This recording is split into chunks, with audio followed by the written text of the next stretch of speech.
This is our lecture covering Chapter 11 from the book, which is on quasi-experimental and non-experimental designs.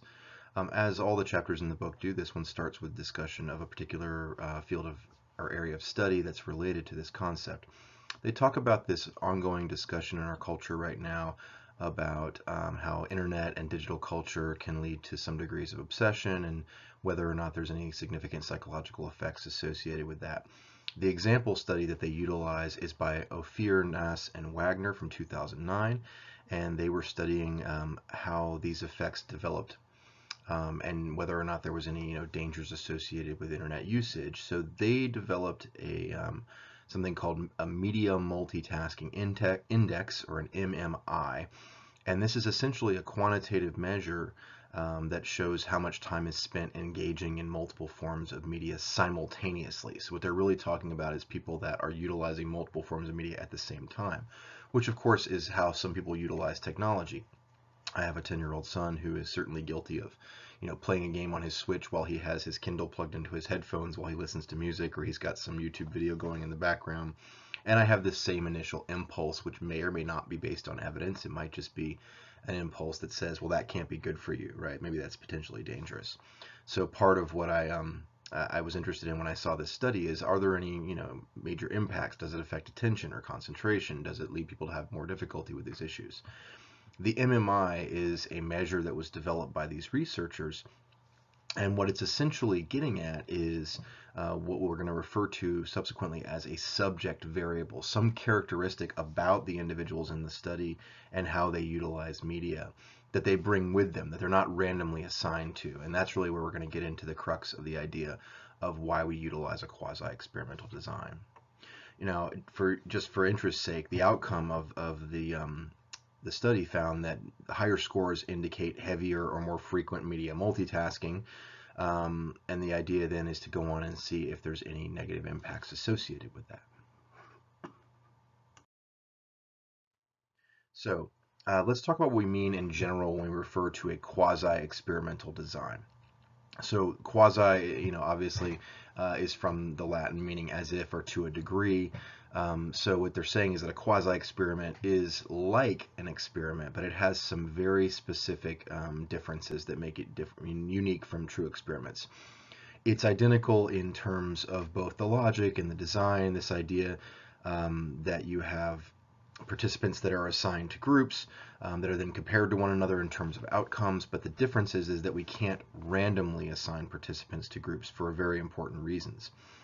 So when we want to investigate an independent variable that cannot be directly manipulated for a number of reasons, it's not controlled by the researcher, and therefore we can't design a true experiment that allows us to randomly assign people to certain characteristics like age, gender, locale, diagnosis, experiential history.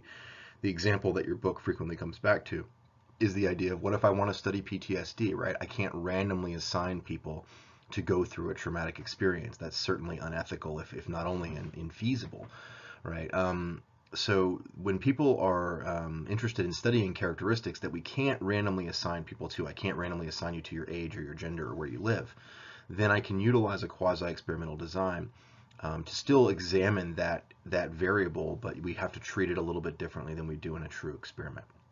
There are certain things we can do in a quasi-experimental design that still allow us to make an argument for a causal relationship the way we do in an experiment, but it lacks certain strengths in that regard as well. So first and foremost, we can establish temporal precedence. Remember our three factors that allow us to argue causality, one of which is temporal precedence. We can say that the treatment condition, the treatment variable this person had, that they brought that to the table, that it preceded whatever happened in the study, and so we can meet that first criterion of causality in certain situations. We can measure covariation, obviously. So this is just simply looking at, is there a correlation between the presumed cause and the presumed effect? Can we see that as the cause tends to be present, the effect tends to be present, and as the cause tends not to be present, the same holds true for the effect. What we can't rule out very effectively, and the third criteria that we have a harder time with, in a quasi-experimental design, is elimination of alternative causes, because we're not randomly assigning. If you remember, random assignment is one way in which we control for alternative explanations. Whatever other third variables, potential confounds might have a causal relationship with the effect, those variables are thought to be equally distributed or randomly distributed in a way that hopefully turns out to be equal across the conditions. In a quasi-experiment, obviously we're not randomly assigning someone to an individual level of the independent variable, and therefore we have a harder time with this third criterion of causality. We can select our subjects based on really what we call two types of variables within quasi-experimental designs. The first is subject variables, which is really kind of a characteristic the person brings to the table, right? So I mentioned a few examples earlier, things like age, gender, locale, diagnosis, things like that. The second type that we frequently see fits better with my definition earlier about PTSD, or my example of PTSD. Exposure to events, situations, or settings from the quote-unquote real world that can define a type of experience or an independent variable that we'll sometimes call a natural treatment. Now, in the context of PTSD, it feels a little awkward or uncomfortable to call it a natural treatment. But the word treatment here is not being used in a therapeutic sense. It simply means that the person has been through some sort of experience in life naturally by sheer virtue of what they've been through, and therefore that defines a certain characteristic that we might be interested in.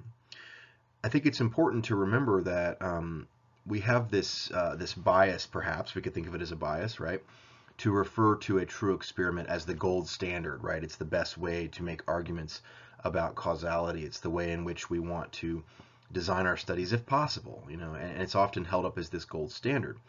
I just want to emphasize this again. This is not to say that other tools in our toolkit are not useful or important or meaningful. This goes for correlation as well, but I want to make sure that the quasi-experimental does not mean lower status or lower quality experiment. You can design an excellent and very scientifically rigorous quasi-experimental designed study. But what's important about it is that there are things we're interested in, things like PTSD, things like age, gender, all these issues that allow, and quasi-experimental design allows us to study them. We can't randomly assign them. It's not possible, or it's not viable, or it's not ethical.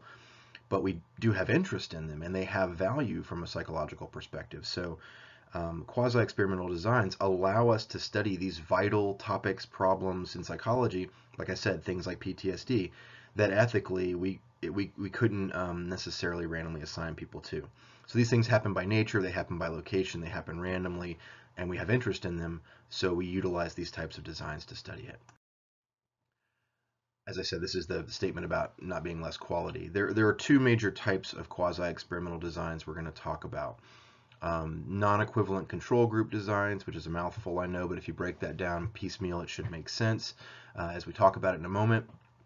And this is where you have an experimental and a comparison group that are designated before the treatment occurs and are not created by random assignment. So this is where it is quasi-experimental versus experimental. In a true experiment, of course, people would come in, we would randomly assign people to a condition. In this case, the groups are said to be non-equivalent because they're not randomly assigned. They're whatever condition they're being designated to happens before that process would happen in an experiment. We also have what are called before and after designs, which is a pre-test and post-test, but really no comparison group. The participants exposed to the treatment in this case, it should be in quotes, the experience, whatever it is. We have the participants exposed to the treatment. We measure them before at an earlier time, and then we measure them after whatever this event is, this quote-unquote treatment is. And in that sense, it's like a within subjects design in an experiment. The people serve as their own controls. What you're essentially looking at is how did they score, or how can we measure whatever dependent variable or whatever effect we're interested in before something happened, and after that thing then happens, how do those participants look different? So subject variables are, as I mentioned, one major type of quasi-independent variables. The MMI, which I mentioned a little earlier, is this subject variable that's utilized to determine people's media multitasking, the degree to which they utilize media multitasking. So what we're really interested in these studies, as I said, was is there an impact from media multitasking on things like cognitive function. As I mentioned, my normal parental concern, is this affecting my child's ability to attend, to concentrate on one thing, or to focus, because they have these multiple stimuli going at once. And then, of course, well-being in general, right? So the way this quasi-experimental design worked in 2009 is they bring in individuals who are recruited into the study, and then they administer the media multitasking index. They get a score for that person. And in this case, they divided them into heavy and light. So they sort of utilized a technique to look at people that were at either end of the scale, and that was the groups that were created. Sometimes what you'll do is you'll see like just a general cut score right in the middle, and if you're above the mean, you're a high, and if you're below the mean, you're a low. Excuse me. Sometimes what you see is they will sort of split it into thirds, and they'll throw out the middle and only look at the extremes. So we essentially have two groups that are created by virtue of this subject variable, which is the degree to which you multitask with different forms of media. So the results differ, and they indicate varying degrees of effect related to being high or low on this scale. But media multitasking has emerged as a really powerful influence on how people process information, how they think, and how they interact and socialize. It's just part of our life now, so it's something we want to study and something we're interested in, and therefore we can utilize a quasi-experimental design to get at it. The other thing I mentioned besides these sort of subject variables are natural treatments as quasi-independent variables. And this is really the effect of an exposure to what they call an exogenous or an external event, something that's not part of the study. For example, a natural disaster, an environmental crisis, a major policy change that affected large segments of the population. It's really a naturally occurring contrast between a treatment and a control group. The cause is in the form of the natural treatment occurred before its presumed effect. So it's defensible in terms of inferring a cause and effect relationship, but we didn't manipulate anything. It happened naturally in the world. Some examples you can look at from the research field. There was a study conducted about how Hurricane Katrina affected grades in elementary school children in New Orleans. So what you do is you come in and you examine grades before and you examine grades after in a similar or a non-event area. And so the idea is that we want to look at the impact of this natural treatment, in this case living through Hurricane Katrina in New Orleans as a elementary school student. The study we're going to reference a few times throughout this chapter by Shiro and colleagues from 2007 examined the effects of exposure to the 9/11 terrorist attacks on memory and brain function. So of course, obviously, there's no way in which we can control 9/11 occurring in this sense. It occurs, we treat that as a quote-unquote natural treatment, and we look at people before and after this exposure. They really designed their study for the purpose of studying what's called flashbulb memory. This is your ability to describe and recall consequential events, and they addressed really two key questions in their study, which was the neural basis, the neurological basis of flashbulb memories of the 9/11 terrorist attacks in New York City. What do you remember about the 9/11 terrorist attacks, and in terms of specifics, and how this emotion influences these personal recollections. And they delve into a lot of detail about things like proximity to the actual events versus media exposure and things like that. So as I mentioned, one example of a quasi-experimental design is what's called a non-equivalent control group design. So groups are selected in this type of design based on this pre-existing immutable subject characteristic. Immutable is a key word here, unchangeable. Something we like to think about as semi-permanent or inherently attached to that individual. Now, of course, like your age changes, right? But it's immutable in the sense that you're not going to suddenly become younger or older in the moment. Personality characteristics, dispositional things are thought to be pretty persistent over life. That doesn't mean we're not capable of change, but there's a lot of consistency in personality over the course of life. So that might be an example of something we think of as immutable. Or, as I mentioned, exposure to some sort of natural treatment. So that's why they're called non-equivalent in terms of randomization. Your groups are kind of selected for you based upon the characteristics, the subject variables the person brings to the table, or by whether or not they've experienced some sort of event naturally in the world.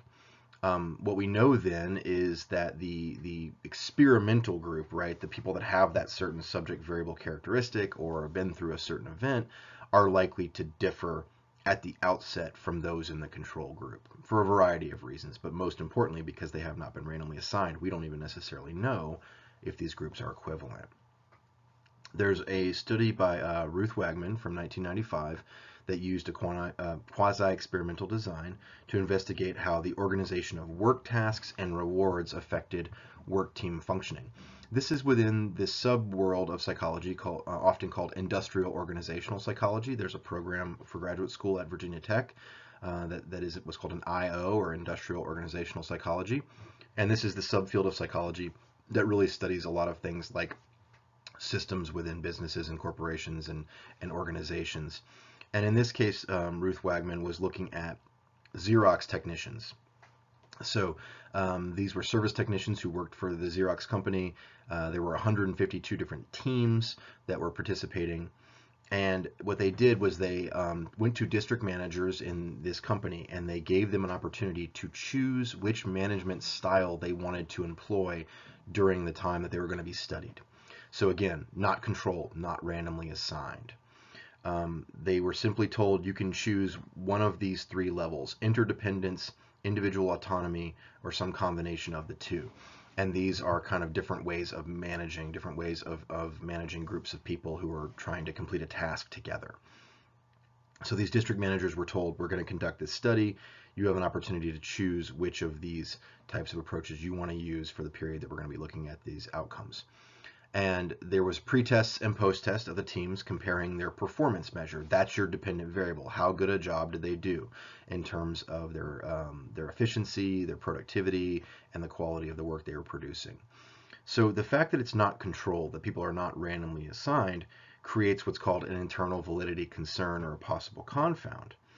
The district managers might themselves be different in terms of their management style, their personality type. Right? By virtue of who you are, that might help to dictate which of those styles you would choose. Now we can look at extreme examples, right?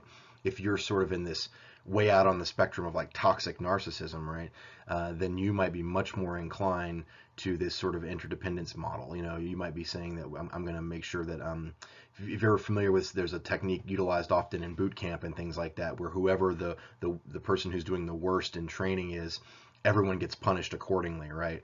That's a technique that is thought to be helpful, but also is kind of associated with people that might be a little sadistic.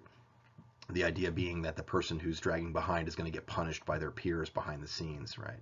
And we certainly have seen this in military cultures sometimes. Not always, of course, but sometimes that is the case. I've certainly worked with several veterans who have reported experiences like this. What I'm getting at, though, is that these individual managers probably had a natural management style they brought to the table, most likely based on their experience in the job or on their personality or some combination thereof. And that might then lead them to choose a certain style. That's a possible confound. It's not really which style they choose, it's who they are, what type of manager they are, what type of personality they have. Thus, the internal validity concern. What the results of this study found was that team performance improved more with a hybrid model of management than with either interdependence or autonomy. Autonomy is basically like everyone gets evaluated individually. It doesn't matter what your peer is doing. Only the individual is rewarded or punished based upon their experience, their performance at work. The interdependence is this idea that we all rise or fall based upon our overall performance, and the hybrid model is something in between that has aspects of both. Now, of course, this is limited in terms of potential interaction effect on internal validity, but it's strong in external validity because it is, it has ecological validity. It's conducted in the real world. People are given opportunity to choose rather than being randomly assigned. So it's high in realism and therefore high in generalizability, but not necessarily internal validity. So we might say this same pattern is likely to play out in lots of different settings and lots of different populations, but our argument as to why is weakened as a result of it being a quasi-experimental design and not a true experiment. So let's talk about some techniques that we can utilize to try and get our groups to be, a little more equivalent. We can try to control for confounding factors related to this inability to use randomization when we form our treatment and control groups. We can try to match individuals. We can do some aggregate matching. Let me describe each of those a little bit.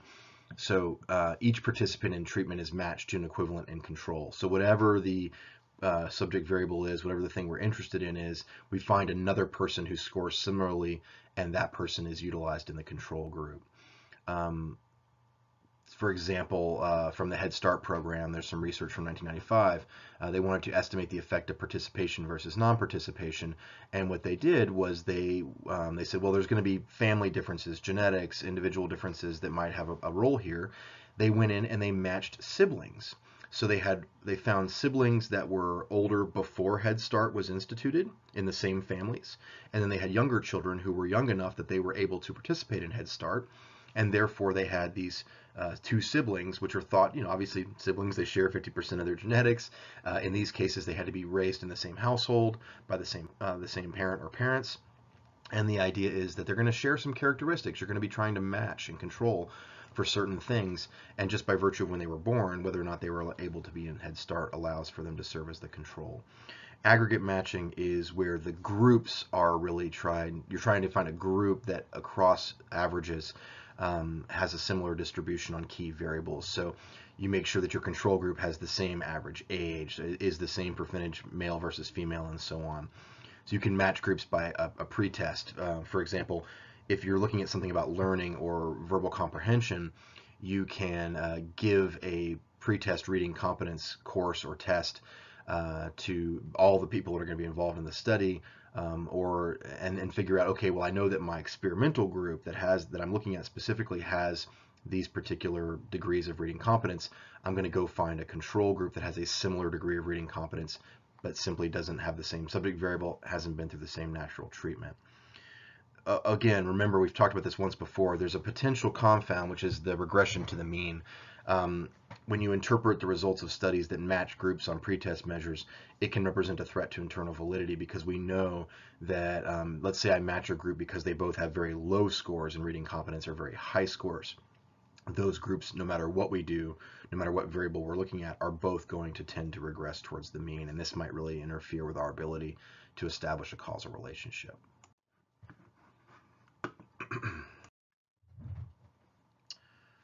A before and after design is another quasi-experimental approach we can utilize.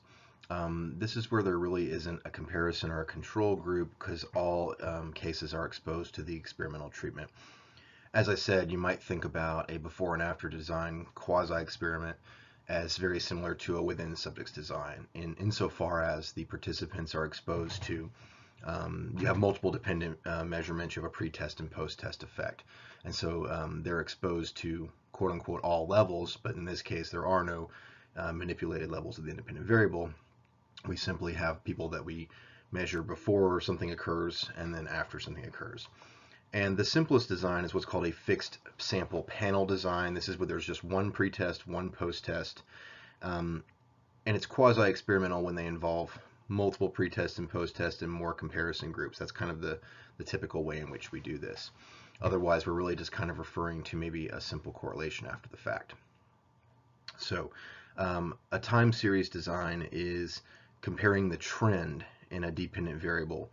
So you're getting multiple measurements that create a trend line or a graph that we can visualize up to the point of the intervention, the event, whatever it is we're studying, and then we study the effect on the dependent variable and then look for that same trend with multiple measurements after the fact. There's an example from your book that looks at a time series designed to identify the impact of the Oklahoma City terrorist bombing in April 1995 on the divorce rate in Oklahoma State, excuse me. So for those of you that are not familiar with, there was one of the worst domestic terrorist attacks in U.S. history. Perhaps the worst was in April of 1995.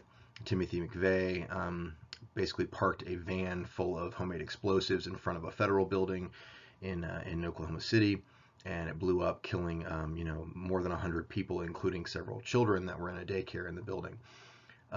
McVeigh was associated with white supremacist movements and was former military and had embraced a lot of anti-government and racist beliefs, and obviously was motivated through his sort of hateful belief system.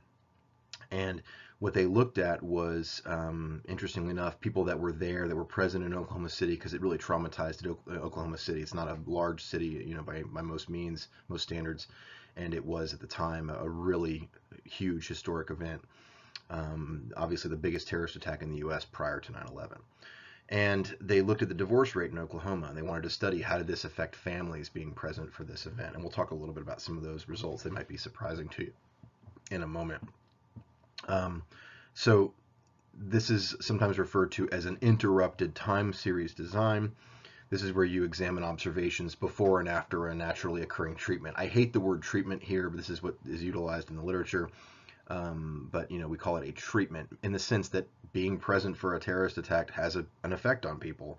But I find that the word treatment has this positive connotation, so it's unfortunate that that's what's kind of used in this situation. But I don't want it to be confusing to y'all in terms of what it means. There's another example by Gibbons and colleagues from 2007. They investigated the effect of public health warnings about the safety of antidepressant drugs issued by U.S. and European regulators in 2003 and 2004, and whether or not this inadvertently contributed to the jump in suicide rates. So for those of you that don't know, there was an issue that in the mid-2000s where antidepressant drugs, ironically enough, were associated with increased suicide rates in some studies. The idea being, at least theoretically after the fact, was that people that were profoundly depressed, right, on the severe end of clinical depression, often experience what's called avolition, or lack of motivation. They have a really hard time starting or completing any tasks. And the theory behind it was that maybe when you give those people an antidepressant when they're already feeling suicidal but not actively intending to harm themselves, they sort of get this burst of energy, and then they get more focused on carrying out these thoughts. I mean, it's really, there's some leaps of logic that take place. But what happened was the FDA and some European drug commissions issued what was called a black box warning, saying there's an increased danger of suicide associated with these drugs.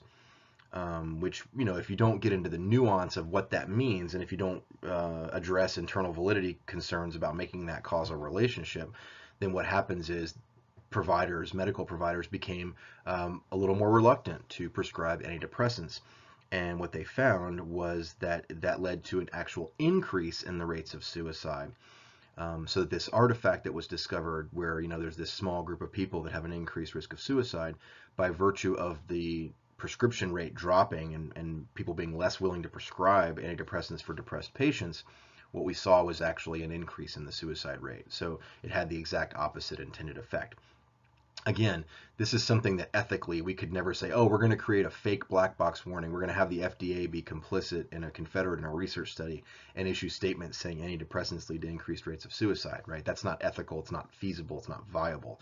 But it did happen.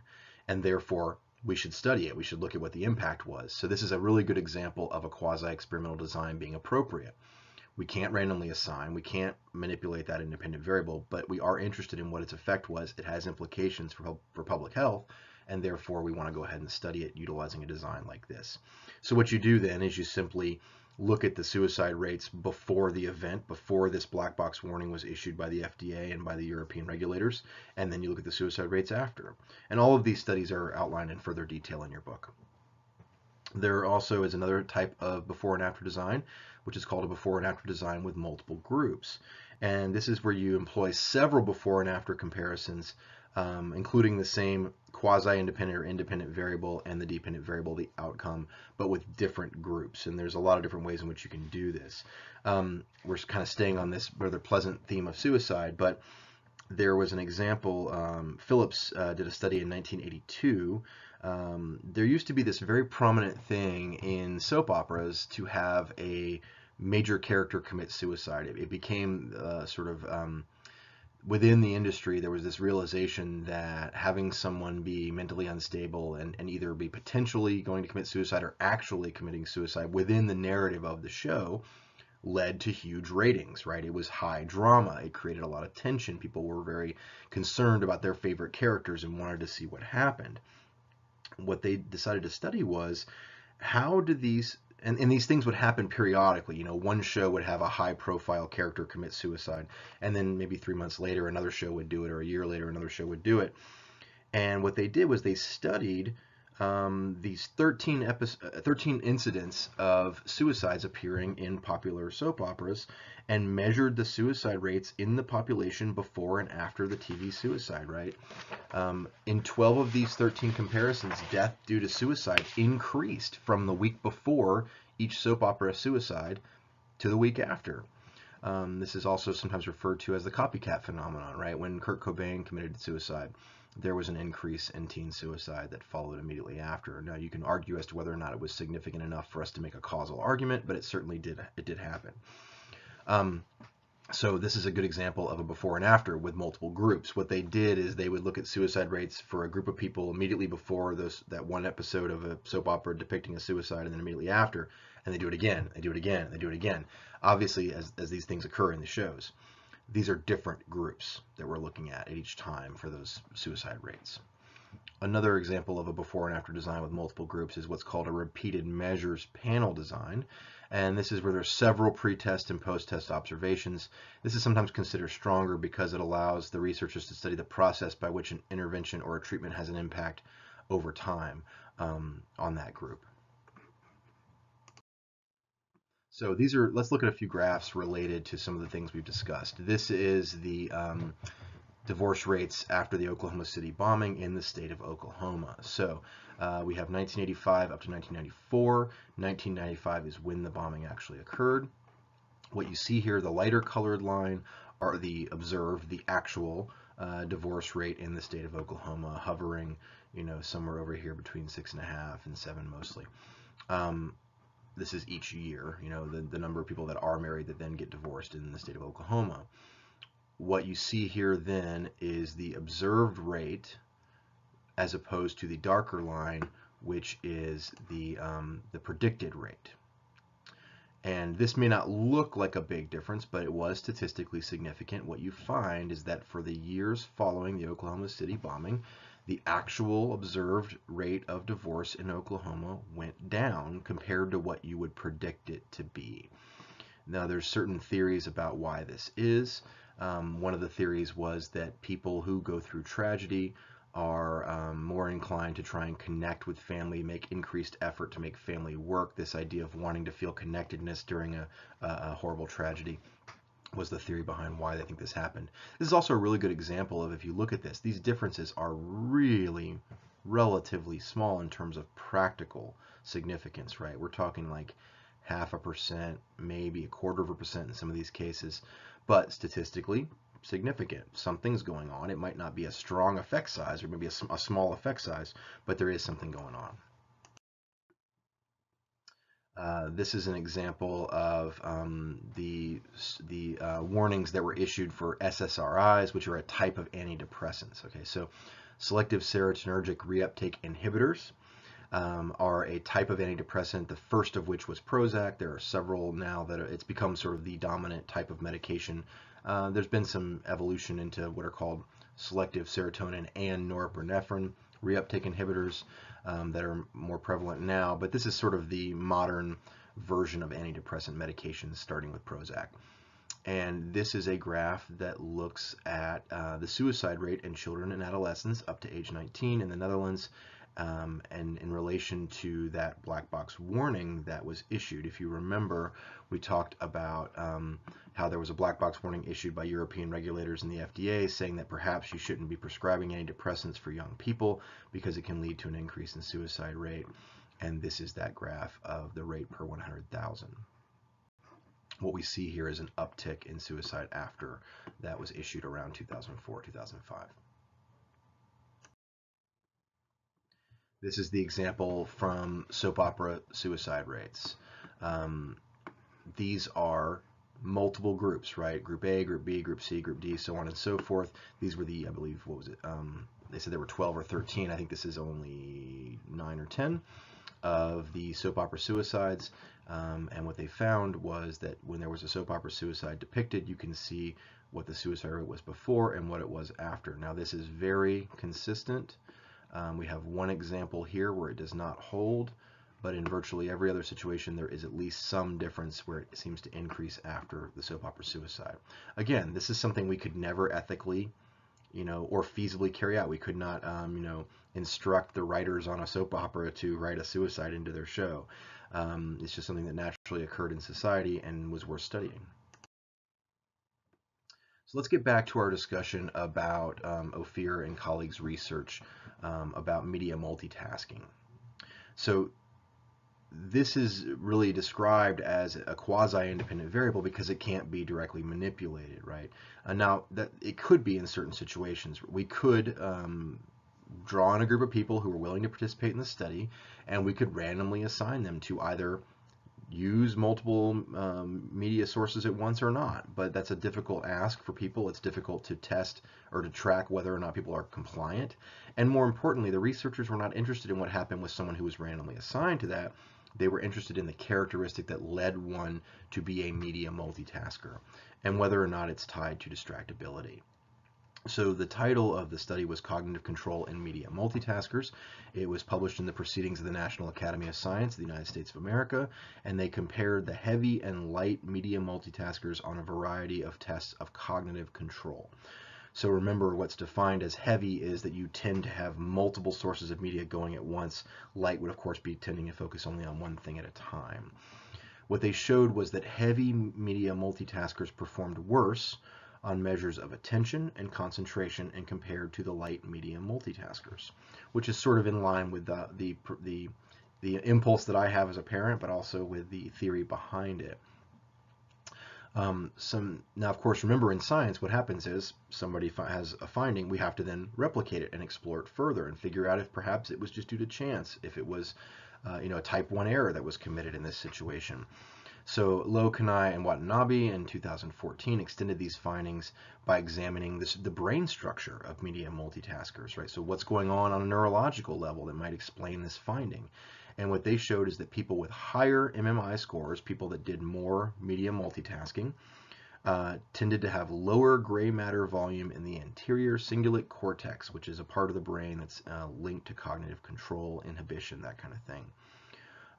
Wirhodny and Neuenstein in 2017 used a similar quasi-experimental approach and also conducted a meta-analysis of all the studies looking at this issue, and they were trying to assess the support for this causal effect relationship.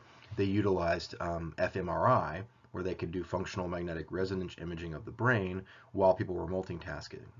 And what they found was that, taken together, I'm quoting here, taken together, these findings lead us to question the existence of an association between media multitasking and distractibility in laboratory tasks of information processing. They failed to replicate similar findings by their previous researchers. So this is a good example of why replication is important and why we have to sort of look at the whole body of evidence and make sense of mixed support for hypotheses. So that's the cognitive side of how media multitasking affects you. What about your overall well-being? Is it bad for you, so to speak, right? To have your computer going and something on the television and then looking at your phone all at the same time, or interacting back and forth between these sources of stimuli. Przybylowski and Weinstein in 2017 decided to look at this. So they designed a comprehensive study to examine how digital media exposure might influence well-being in a large sample, and I say large, sample of British adolescents in the United Kingdom, 120,000 plus, right? This is a very, very large study. They identified 4 broad categories of digital activities and then asked participants to answer questions regarding their use of digital screens. So the type of digital activities that people engaged in were serving as the quasi-independent variable with 4 levels identified within each. So the design also included a second quasi-independent variable that looked at whether or not this was happening on the weekday, on school days, versus on the weekends, during free time, so to speak. And they hypothesized that moderate use of digital screens is not harmful, but may even have a beneficial effect on well-being, right? So again, flying in the face of our intuition, what they actually predicted, and if you remember, we talked a while back about the Yerkes-Dodson law, that curvilinear relationship, the inverted U, that a certain amount of arousal is optimal for performance, or a certain amount of anxiety is optimal for performance. Too little, you don't do well. Too much, you don't do well. Well, we saw a similar curvilinear relationship here. Well-being increased with increased screen time, but only up to a certain point, after which well-being drops off with increasing screen times. So this can sometimes be thought of as what they call the Goldilocks effect. And this is an example of the Goldilocks level of teen screen use from this large-scale study in the UK. What you see here is that as daily digital screen engagement goes up in hours, mental well-being out of the self-reported scale also increases, but then it plateaus and it begins to drop off as we get out to this extreme edge over here. So what they're saying essentially is that limiting your teen screen time may be okay, but consider the benefits before you pull the plug entirely, to quote the researchers. The last group of research that I think I want to talk about in detail here, maybe not the last, but certainly one that your book covers a whole set of research in great detail, is this idea of a quasi-experimental design studying how memories of 9/11 affected people. So Shiro and colleagues used a study of exposure to 9/11 as a quasi-independent variable. It served as, again, a natural treatment, so to speak. So for this experimental task, participants viewed words that numerous prior studies had shown to be effective cues for memory. They used time of memory as a within subjects variable with two levels. They asked people to remember events from summer 2001 and September 2001. Okay, so two different time periods, one pre-9/11, one after. All participants received the same word cues. They were presented one at a time for both conditions, summer and September. And one of the dependent measures, the researchers recorded brain activity while the participants viewed these cue words. So they utilized what's called an ex post facto variable and a comparison group. So the research participants differed considerably in their responses to their cued memories of 9/11 versus summer 2001. Okay. In looking at the data, they found that participants who were close to the World Trade Center, physically close to the World Trade Center during the events of September 11th, had a different pattern of activity than those who were far from the World Trade Center. Now, of course, in this study, they are looking at people who live in New York City, right? So that should be clarified. Proximity within the city, I believe they also may have studied people in New Jersey right across the Hudson as well. And they may have actually studied on Long Island across the East River as well. I'm trying to remember the details of the participants, but basically, how physically close were you to the events of the September 11 attacks on New York City on the World Trade Center? And they found a different pattern. They found that your proximity showed a different effect, a different relationship between these variables. So they divided ex post facto, after the fact. We talked about a priori and a posteriori hypotheses. This is more Latin for you to learn. Ex post facto, after the fact, after the study in this case. And they found that they created two comparison groups, those that were near the World Trade Center, those that lived downtown in Manhattan, and those that were far, those that lived midtown, further up on the island.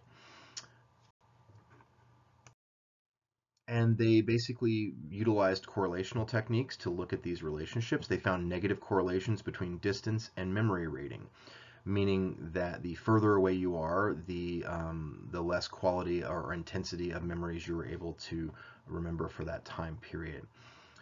Your text includes a quick review of this concept of correlation. I'm not going to go back through it again, but they do use a scatter diagram again to sort of show you what a negative correlation looks like. And what it shows is that the shorter the World Trade Center distance, meaning the closer to the site of the terrorist attacks, the more intense your personal recollection of 9/11. And this might make sense intuitively, of course, right? This relationship is actually quite complex. When you look at it, it's what's called a crossover two-way interaction. There are two independent variables. Which memory condition you're in? Are you asked to recollect things from the summer of 2001 or 9/11? And proximity, that group. They exert different influences on the dependent variable, and they plotted it in a graph, which revealed that these lines cross over each other, meaning that there's an interaction. So the relationship, as I said, is a crossover two-way interaction. We've got these two independent variables. I'm using the term independent variables kind of in quote here. They're quasi-independent variables, and they exert different effects.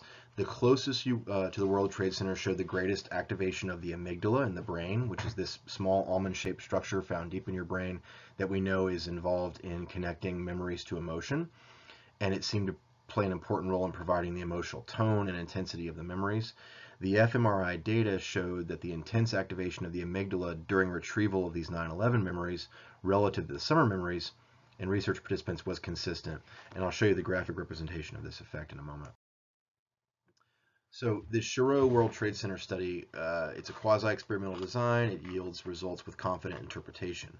It has this within the subject's feature to it, right, that people are serving as their own controls because you're asking one individual to recollect information memories from two different times. They're utilizing a control condition of 2011 summer memories as a point of comparison for 9/11 memories as well. So this is sort of an additional control they tried to create because it had no proximity, but it was after the fact, but much later. The design essentially included two independent variables, two quasi-independent variables, memory condition, and groups. So what we've got is a complex multifactorial design here, a quasi-experimental design. This is the scatter plot that you can see here, where we have this interaction effect between whether or not they are close or distant from the World Trade Center.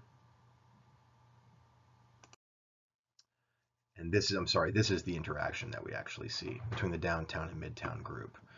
And this is based upon the signal change within the amygdala.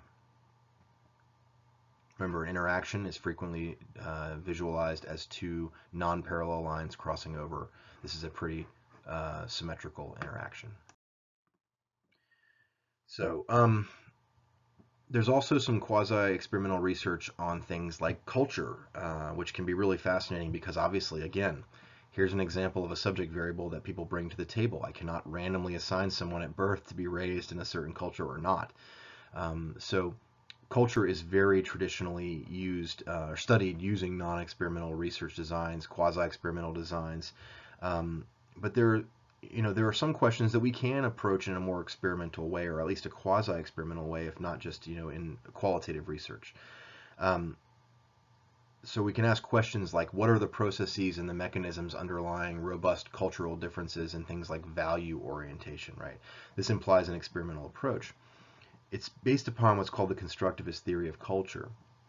There's groundbreaking work from Hong 2000 that we're talking about constructivist theory, and I actually studied social constructivism, depending on who you're asking, when I was doing my thesis about drug policy and how different countries develop different definitions of quote-unquote drug problems and therefore different policies.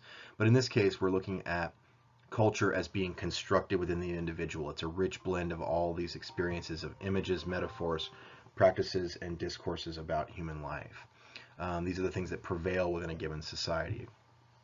And the researchers asked the question about, what about bicultural individuals? Do people experimentally induce to switch their cultural mental set? This is sometimes referred to as frame switching. The study's constructivist theory defines this process by which you sort of alternate between two internalized cultural mental sets as frame switching. There's a lot of other terms for this as well. There's been a lot of research excuse me, conducted on how people within a single culture will change their sort of approach when interacting with people of their same culture or people of a different culture. So they wanted to experimentally study this, right? Not from a sort of more non-experimental sociological approach. They wanted to try and look at it in a more rigorous scientific way. So they tried to experimentally induce frame switching in bicultural individuals who participated.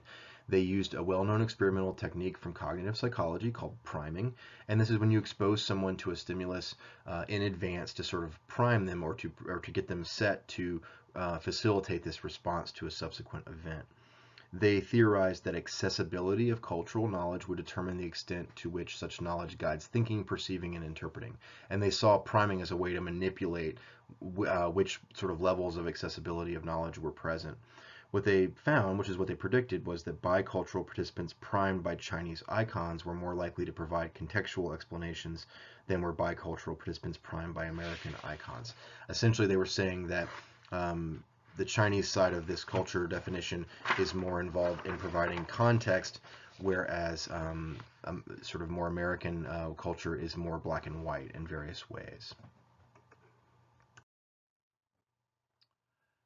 And this is the example of the internal versus external force idea that was studied in the Hong research. This idea is sometimes thought of as locus of control. You know, do I make decisions internally or am I dictated by my culture? And I'll leave you to read about this more in your book if you'd like. A lot of developmental studies in developmental psychology in particular really commonly use quasi-experimental designs because we're looking at how individuals change qualitatively over time, right? I can't randomly assign someone to either be in the, have object permanence or not, some concept from developmental psychology. And they will utilize two different approaches to look at this. They can do it cross-sectionally, or they can do it longitudinally. So remember, a cross-sectional approach or design is where you measure things sort of at one point in time, whereas a longitudinal design has multiple measurements over the course of time to look at that change. What you can do is that you can study developmental issues in developmental psychology in quasi-experimental ways, utilizing either, and I'm going to talk about how you might go about doing that. In a cross-sectional design, what you do is you bring in participants of different ages. So you have a group that's maybe, say, age 6, a group that's age 10, and a group that's age 13 at that one snapshot in time. And then you compare these age groups based on some psychological process that you're interested in, moral reasoning, problem solving, whatever it is, processing speed. The problem is with a cross-sectional design is there are certain confounds. Well, certain confounds with both we got to be concerned about. But with a cross-sectional design, with a snapshot approach, there's the issue of what are called cohort effects. You're comparing groups of persons who are at different ages at one point in time. There may be something unique about 6-year-olds at that time. Now, the most obvious glaring example you could point to right now is the pandemic, right? If I compare people at 6, 10, and 13 right now, well, the 6-year-olds have the experience of the last year or so of going through a pandemic, whereas the 10 and 13-year-olds are having it at 10 and 13, not at 6, right? So there are potential cohort effects where the groups differ from one another by virtue of when they were born. So there may be some real significant differences in terms of the cohort, the group of 6-year-olds, the group of 10-year-olds have something qualitatively unique about them. There's also a similar concept which is called a period effect, and this is probably a better example with the pandemic. This is a historical influence that may affect responses to the dependent variable. Kids who are 13 may have lived through something that the 10 and 6-year-olds did not. Okay, so they have to consider these things. When we're just looking at a snapshot, we have to consider both cohort and period effects. In a longitudinal design, we're trying to avoid cohort and period effects, right? So we often use a longitudinal method in developmental psychology in which the same research participants are followed over time. Now, the couple of problems arise here. One is participant attrition. People drop out. All right, so it's very hard to keep people enrolled for a study year after year after year for a variety of reasons. Some people just are too busy. They choose not to do it. They forget. They're not committed to the study very well. People move away. People pass away. Things happen. And so the sample size can start shrinking and shrinking and shrinking. What's really important is that there may be something different about people that stick with it and people that are, that are part of the attrition loss. Maybe people that stick with the study have a different characteristic than those that don't, and that's going to be a confound. So there's also the idea that by losing participants, your sample's getting smaller and smaller, and it may become too small to have the statistical power at the end that you need it to. You're also comparing groups of different sizes, which has some implications for statistics as well. There's also a primary confound for longitudinal studies, which is what are called secular trends. You can't always attribute longitudinal results to this hypothesized age-related developmental process. There are general changes that take place in society that may influence or confound the longitudinal study. Again, like the pandemic, for example, right? If you're looking at children's social development, and right smack dab in the middle of your longitudinal study, the pandemic happens, and you're studying young children who have been, for many of them, pretty socially isolated. That's going to have a really important effect on their development. Potentially, we don't know yet, right? It could, especially depending on what you're studying. And so this secular trend poses a real confound for your study in that case. You can try to design studies that are able to distinguish longitudinal or age-related effects from secular trends to compensate for this. Nelson and colleagues in 2006 conducted a study, a 5-year longitudinal study on weight-related health behavior in a sample of more than 2,500 adolescents. And they used 2 age group cohorts. They collected secular changes in physical activity, television video viewing, and leisure time computer use. But because they had 2 age group cohorts that they were following in time, it's almost a mixed design, right? There's a cross-sectional aspect and there's also a longitudinal aspect. So they have these cohorts that are developing in parallel. And so they're able to tease apart these longitudinal trends from the secular trends and determine the extent to which changes in health-related behavior could be attributed to age versus secular trends. So this is an example of utilizing design in a creative way to try and compensate for various confounds that might be introduced in these types of developmental studies. There are some challenges in developmental studies. There's certain models that have developed to try and control for this. That was one example, is utilizing multiple cohorts. The time lag design is the effect of testing, the effect of the testing itself can be investigated while holding the age constant. So the time lag design addresses cohort and period effects that confound a cross-sectional method. And we'll look at examples of this in a moment to make it clearer. There's also what's called a cross-sequential design, and this offers control for several potential confounds of age. It requires 2 or more age groups evaluated at 2 or more time intervals. So the Nelson and colleagues study that I mentioned a moment ago is a good example of a cross-sequential design. They had 2 age groups that they studied longitudinally across time. They have this separation. They're different cohorts, but they're following each of them in a longitudinal way. I want to talk about one study that's an example of some of these issues, and that's the Shaw study from 2007 about brain maturation. So the title of the study is Attention Deficit Hyperactivity Disorder, or ADHD, is characterized by a delay in cortical maturation, or the development of the cortex of the brain, the cerebral cortex. So they considered maturational or developmental differences that children can show in their schedules of peaks and troughs of this that's associated with the thickening and the thinning of the cerebral cortex. This is sometimes called the bark, or the outer layer of the brain, and it's really the seat of our higher thinking, our abstract reasoning, that kind of thing. They collected brain image data on children with ADHD and those without. So they had a control group who did not meet criteria for ADHD, and an experimental group, or quasi-experimental group, subject variable, who did have ADHD. And they looked at them as they developed over time, including some of this neural imaging. They found a substantial delay of about 3 years in the age of reaching peak cortical thickness for those with ADHD versus those without. One thing to think about when we're talking about quasi-experimental longitudinal developmental studies like this is they require tremendous resources, right? You have to be able to maintain people in the study for years on end. It requires a huge investment of time and energy from the researchers to say, I'm going to start this study and it's not going to be done for 10 years or 5 years. And I really, sometimes you can pull little aspects out and write articles to publish, but you may be waiting until the end of that whole longitudinal study period to write anything to be published. And so it's a massive investment of time and resources without really knowing what the outcomes are going to be. So it also requires, sort of maintaining staff or having to retrain staff every time there's a new measurement coming along the pike. And sometimes what you'll see is that labs will maintain grad students who are trained over time to continue working on the same study. So as a grad student, you might, gather data for 4 years and never see the outcome of the study. A cross-sequential design really does help, though, to increase the internal validity of developmental research. If you can kind of have multiple cohorts that you follow over time, that really allows you to parse out those longitudinal effects versus those sort of, secular trends or things that might happen during the course of the study. So this is an example of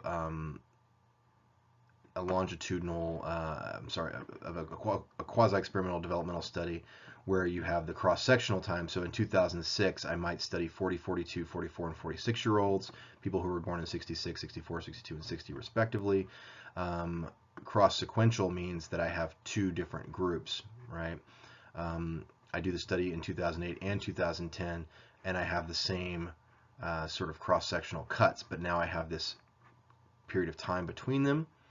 And then a longitudinal study would be to follow the same people over time, maybe interview them at 46, 48, 50, 52. A time lag design is I get 46-year-olds. They're always 46, but I'm measuring them at different points in time, different groups of people, obviously, because different years of birth. So quasi experiments do test the effects of natural treatments or subject variables as quasi-independent variables. Non-experiments, which is what your book refers to, is basically even less control over the independent variable, and seldom can specific levels of the independent variable be precisely established or quantified. Really, non-experimental research is something that we utilize when we're studying something that we simply have very limited scientific control over or ability to manipulate. And your book goes into greater detail about what non-experimental designs look like. But both approaches, both quasi-experimental and non-experimental, have major limitations in terms of internal validity, which we need to establish causality, right? Quasi-experiments, as a rule, give us more confidence and greater precision in interpreting results than non-experimental designs. One example is an ex post facto control group design.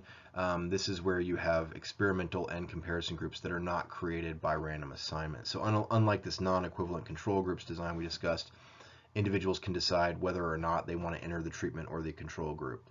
So these are ex post facto, after the fact designs. The people that join the treatment group may differ because of what attracted them to the group initially and not because of their experience, right? So this is a threat to internal validity. This kind of gets to the idea I was talking about earlier with attrition. People that drop out might be characteristically qualitatively different than those that stick with it. And that might be the factor that's producing the outcome that you're studying rather than whatever it is that you're looking at specifically. There's an example from your book of Cohen and Ledford, 1994. They studied the effectiveness of self-managing teams in a telecom company with this ex post facto design. What happened was there was a change that was made in managerial approach within this company, and they came in after the fact and looked at how people differed by virtue of the change, and they looked at the groups after the fact. They sort of looked at outcomes without being present or gathering any data or doing any pre-testing before the change occurred. So let's sum up a little bit and talk about quasi-experimental and very briefly non-experimental designs. So carefully controlled, well-designed quasi-experimental designs, and to a lesser extent even non-experiments, can provide a powerful and a valid research for investigating topics that we simply can't study by randomized experiments. In fact, it may not be feasible, ethical, or possible to randomly assign people to things like living through a hurricane or experiencing a trauma in combat. We have learned how natural treatments and subject variables, characteristics people bring with them to the table, can be arranged in these designs to evaluate theories, to test hypotheses. It has a lot of, it's a great tool in our toolkit, and sometimes it's the only one that's applicable, that makes sense. So we can see how they can earn higher grades in terms of external validity, because oftentimes we're going and just working with what's going on in the real world. Generalizability is high. They may have higher ecological or external validity than true experiments, but the internal validity question always is raised whenever you're utilizing one of these approaches.